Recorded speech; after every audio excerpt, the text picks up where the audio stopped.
Good morning Bangla family. সকালবেলা রান্নাঘরে এসে একটু দেখতে এসেছি যে কি রান্না হচ্ছে। দেখি কড়াইতে এক কড়াই আলু ভাজা। এদিকে আমি মরছি নিজের ওয়েট নিয়ে, আর আমার মায়ের সব খেয়ে এবার বেড়াচ্ছে। যাই হোক, ওদিকে বাবা কাটছে, মানে বাবা গেছে মাছ আনতে। কি মাছ নিয়ে যাবো? কি মাছ?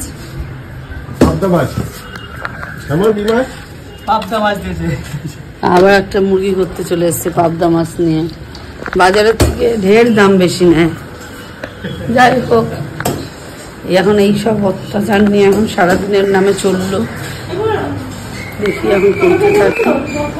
না, আমি সব ভাজাভাজি খাবো না, দেখছি। ঠিক আছে, চলো টিফিন খাইছে। আমার খাই, চাও খাইনি এখনো, বাজে ঘড়িতে 11টা, এখনো চা খাওয়াও হয়নি, কিছু হয়নি। আরেকজন শুয়ে পড়ে ঘুমাচ্ছে, ব্লগ এডিট হয়নি, কিছু হয়নি। জানি না কি হবে, যা হবে দেখা যাবে। চলো। আজ মনে হয় মুখটা ভালো আছে, তাই আমার কাছে এসে শুয়েছে। নাহলে তো এরকম শুয়ে না, মোটে তো ওকে সুবিধার লাগে না, মোটে সুবিধার লাগে না। আজ মনে হয় মুখটা ভালোই আছে, তাই জন্য একটু এসে শুয়েছে। আবার ডাকাডাকিও করছে আরামের জন্য।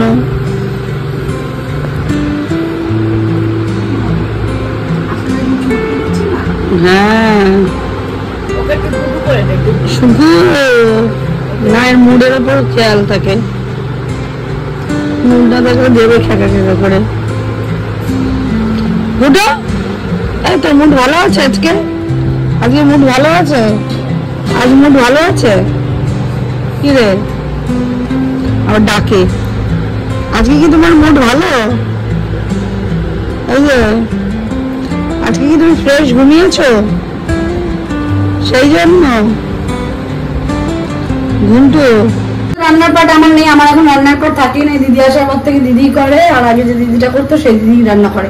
আমি যদি শখ করে কোনো রান্না করি তাহলে তাই। যাই হোক, এখন রান্না হচ্ছে পেঁয়াজ, আলু পেঁয়াজ ভাজা, আলু সেদ্ধ করে রেখেছে। সকালে উঠেছিল আলু পেঁয়াজ ভাজা দিয়ে, মারা রুটি খেয়েছে, দিদিরা রুটি খেয়েছে। করেছে এদিকে মাছ প্রেসারে একটা সেদ্ধ, আর ওদিকে ডাল। এখন আরো কাটাকাটি হচ্ছে, এখন রান্না হবে। ও পাবদা মাছ হচ্ছে, দিদি বলছে পাবদা মাছ হয়েছে, দই পাবদা।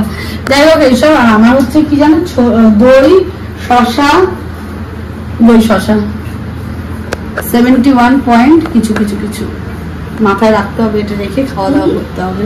যাই হোক, আমাকে দিদি দিয়েছে নুন টেস্ট করতে, সেটা আলটিমেটলি আমি করে উঠতে পারলাম না। রান্নাটা দেখাতে চলেছি, আমি আগে একটু দেখে নিই তারপরে। নুন ঠিকঠাক, নুন দিয়ে না। চলো, আমার টেস্ট হয়ে গেছে, আমি বেশি আর লোক করবো না বাবা। না না, ঠিকঠাক ঠিকঠাক। ওই এখন বাজে 3:15, আমার এখন বেরোনোর কথা 3টের সময় ছিল, কিন্তু আমার লেট হয়ে গেছে। এই যে মা এখন খেয়ে নি, খেয়ে দিয়ে মাকে ওখান থেকে ফোন করে যাবো। মাথাটা খাবে না, আমি ফোন করবো। যাই হোক, ওদিকে বাবা খাচ্ছে আর দিদিও খাচ্ছে। যাই হোক, এবার আমি এখন যাই। হ্যাঁ, নাতি খেয়ে বেডে শুয়ে আছে। নাতি এখন যাবে আমার সঙ্গে, বেরোবে। নাতির আবার একটা ইনভাইট আছে। নাতি আমরা কখন, মানে এখন কোথায় যাচ্ছি না যাচ্ছি সেটা তো রিভিল করা হয়নি। আজকে রিভার একটা ওটি আছে, ছোট ওটি, কিন্তু ওটি মানেই তাকে টেনশন না। ওই জন্য ওটা ছিল 2টোর সময় বেরোনো কথা ছিল, যতটা 2:30-3টের মতো হওয়া, কিন্তু টাইমটা পোস্টপোন হওয়ার কথা বলেছে এখন 4:30-5:30। তো তাই জন্য আমি এখন বাবাকে খেতে খেতে দিয়ে নিলাম, মাকে খেতে দিয়ে নিলাম। দিদি দেয় সে দিয়ে যাওয়া, মায়ের ভাবটা একটু শক্ত হয় বলে তো জানোই, এটা একটু টেস্ট করে দিতে হয়। তো এগুলো তো সবাই করে দিতে পারবে না, তো আমি এগুলো করে দিয়ে এখন বেরালাম। একটু দেরি হয়ে গেল, বোন ওখানে একাই মনে হয় আর আছে। তো আমি যাই, একসঙ্গে থাকবো। তারপরে বের হচ্ছি, এখন বাজে 3:33। তাড়াতাড়ি পৌঁছে যাবো, সেটা দেবো না।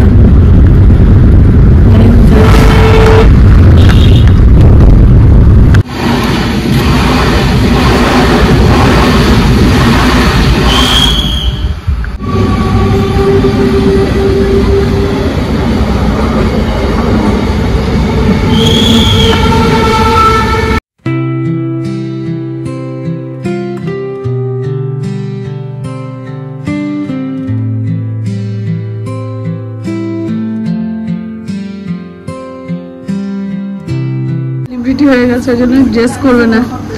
এটা প্রি ওটি, আফটার ওটি আমি দেখিয়ে দেবো।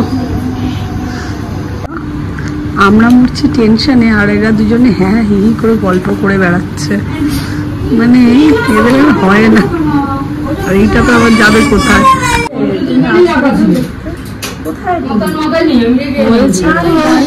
ভালো সাকসেস। যাই হোক, এই যে পরিস্থিতি, বৃষ্টি, যার জন্য আটকে গেছিলাম আমরা। যাই হোক, এখন একটা বসে চা টা খেলাম, বৃষ্টিতে বৃষ্টি অন্যান্য জায়গায় এটা হলো নোনা চন্দন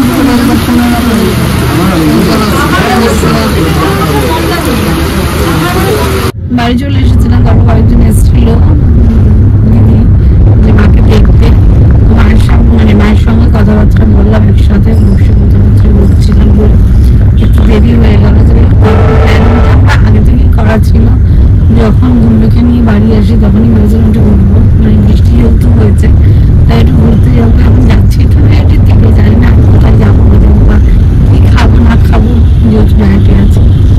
যাই হোক, ওই জন্য একটু বেরিয়েছি, ঘুরে টুরে আসি।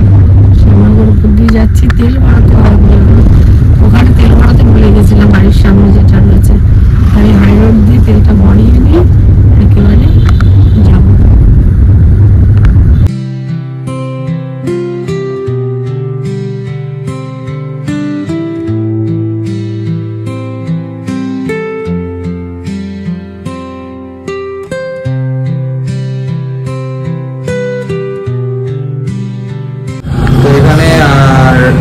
আজকে নৈহাটিতে, অন্য সময় তো রাজ কেবিনে আসি, আজকে চলে এসেছি এইখানে বম্বে বিরিয়ানি। এখানে মাও খেলা দেখতে, যাই হোক তো বম্বে বিরিয়ানি চলে এসেছি।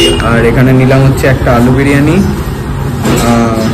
ফুল আলু বিরিয়ানি, আর একটা চিকেন চাপ, যেটার কস্ট ফুল অ্যারাউন্ড 150 হচ্ছে আলু বিরিয়ানি স্পেশালটা, আর চিকেন চাপ হচ্ছে 80 রুপিস। তো আজকে এখানে বসে খাচ্ছি না, বাড়িতে নিয়ে যাবো। সত্যি শরীরটা বিশাল টায়ার্ড আজকে, তো আজকে বাড়িতে নিয়ে গিয়ে খাবো। বাড়িতে যাই, তারপরে খেতে খেতে ওখানে রিভিউটা দিচ্ছি। আজকে আর এখানে বসে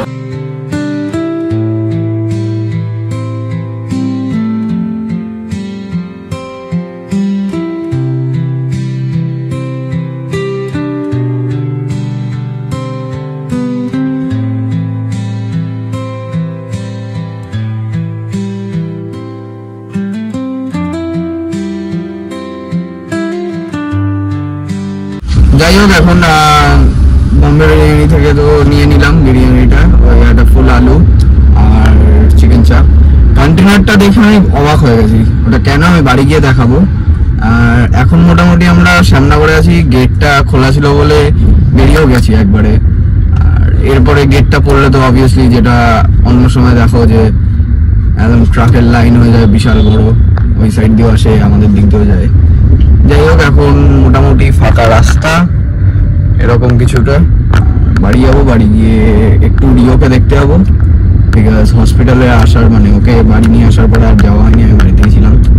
একবার রিওকে দেখতে যাবো, তারপরে আমি বাড়ি এসে ডিনার করে ঘুমিয়ে পড়বো। তো চলো এখন বাড়ির দিকে আগে যাই। কি করছিস এখানে? কি করেছিস? এখন বোনের বাড়ি থেকে ফিরে আসলো, বোনের বাড়ি থেকে ফিরে এসে ও খেতে বসেছে। এই যে খেতে বসার পরে ও বম্বে বিরিয়ানি রিভিউ দেবে বলে ঠিক করেছিল, কিন্তু এত ভালো বিরিয়ানি খেয়েছে যে ও রিভিউ দিতে পারছে না। ও বললো বিরিয়ানিটা ভালো, বাট চিকেন চাপটা যেটা না ওরকম মিষ্টি, নর্মালি আমি চিকেন চাপ ওরকম মিষ্টি কোনোদিন খাইনি কোনো জায়গায়, ওটাই একটু ডিসঅ্যাপয়েন্ট করলো। মিষ্টি ব্যাপারটা, মিষ্টিতেও আলাদা একটা বিচ্ছিরি ঝাল মুখে আসছে। বিরিয়ানিটা নো ডাউট খুব ভালো, চাপটা একদম ভাঙা, বিলো অ্যাভারেজ। আর অনেকটা পরিমাণে দেয়, মানে একটা আলু বিরিয়ানি দিয়ে, মানে ফুল আলু বিরিয়ানি দিয়ে 3 দিনের হয়ে যাওয়ার মতন দেয়। এটা 3 দিন ধরে খাবে মনে হচ্ছে।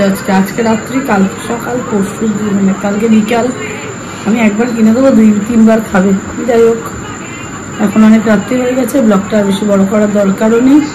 এই পর্যন্ত যদি ভালো লাগে, do like, comment, share and subscribe. Good night.